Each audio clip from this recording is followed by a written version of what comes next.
मुझे शक है कि मेरी सौतेली माँ मुझे चुपके से जहर दे रही है। मुझे इसकी गंध आ रही थी। खाने में हल्की सी केमिकल की गंध थी। मैंने जल्दी से दराज खोली, एक पेंसिल बॉक्स उठाया और चुपके से उसमें थोड़ी खिचड़ी को भर दिया। मैं नीचे गया और खाली कटोरा उन्हें लौटा दिया। मैंने नाटक किया कि मैंने अपना सारा खाना खत्म कर लिया है। मैंने कहा कि मैं एक दोस्त के साथ घूमने जा रहा हूँ, लेकिन जैसे ही मैं मुड़ा, मेरे बैग से खिचड़ी गिरने लगी। उन्हें लगा कि मेरे बैग से पानी लीक हो रहा है। उन्होंने जल्दी से उसे मेरे लिए पहुंचा। मैंने उन्हें सख्ती से रोका। उन्होंने नीचे फर्श पर पड़े लिक्विड को देखा और तुरंत समझ गईं कि क्या हो रहा है। मैंने एक दोस्त से खिचड़ी को जांच के लिए ले जाने में मदद मांगी, लेकिन उन्हें कुछ भी गंध नहीं आ रही थी। और चूंकि मैं हाल ही में एक थेरेपिस्ट से मिल रहा था, इसलिए उन्हें लगा कि यह सब मेरे दिमाग की बात है। हमारी बहस के दौरान खाना चारों ओर फैल गया। घर वापस आकर मैंने एक निवाला भी खाने की हिम्मत नहीं की। मैंने देखा कि पिताजी बड़े चाव से खा रहे हैं। अचानक मेरे दिमाग में एक विचार आया। मैंने अपने स्टेक की जगह उनके स्टेक को खाने का प्रस्ताव रखा। मैंने बहाना बनाया कि मेरे टुकड़े में बहुत ज्यादा चर्बी है। पिताजी बिना किसी हिचकिचाहट के मान गए। सौतेली माँ खुश नहीं थी।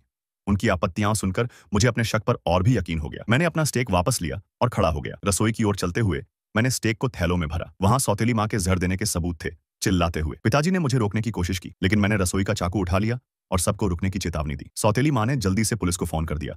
उन्हें डर था कि मैं कुछ और बुरा कर सकती हूँ। मैं अब और खुद को रोक नहीं पाई। मैंने कहा कि मेरी माँ को जरूर सौतेली माँ ने मारा है। उसने हमारे कुत्ते को भी जहर दे दिया था और अब वह हम सबको मार डालना चाहती है। फिर मैं सौतेली माँ के कमरे में भागी, दरवाजा बंद किया और बेतहाशा सबूत ढूंढने लगी। पिताजी आखिरकार अंदर आए और मुझसे शांत रहने की विनती की। उन्होंने कहा कि अगर माँ नहीं चाहती कि मैं ऐसा हूं। उनके शब्दों ने धीरे धीरे मुझे होश में लाया, लेकिन सौतेली माँ फिर से प्रकट हुई और मैं पूरी तरह से नियंत्रण खो बैठी। मैं उन पर टूट पड़ी और उनके पेट में चाकू घोंप दिया। तभी पुलिस आ गई और मुझे नीचे ले गई।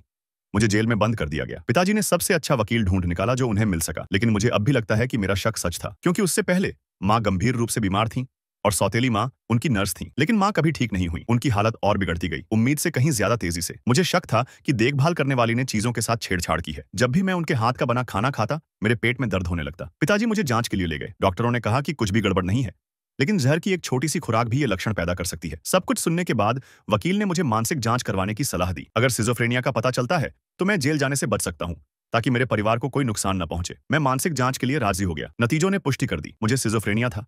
मुझे एक मनोरोग अस्पताल भेज दिया गया। 6 महीने बाद सौतेली माँ मुझे देखने आई। उन्होंने कहा कि उन्होंने मुझे माफ कर दिया है और उनका जख्म लगभग भर गया है, लेकिन उन्होंने एक बुरी खबर भी सुनाई। पिताजी का हाल ही में दिल का दौरा पड़ने से निधन हो गया था। मैं टूट गया। मैंने अपने छोटे भाई से मिलने की गुजारिश की। सौतेली माँ ने कहा कि मेरे भाई के पेट की समस्या गंभीर है, इसलिए वह मुझसे मिलने नहीं आ सकता। मैं फिर से बेकाबू हो गया। उस निर्दयी औरत की तरफ दौड़ा। लोगों ने मुझे रोका, मुझे बेहोशी की दवा दी। मैं तुरंत अपने शरीर पर से नियंत्रण खो बैठा। सौतेली माँ को मुझे एक डरावनी मुस्कान देते हुए देखकर मैं बस आंसू बहाता रहा।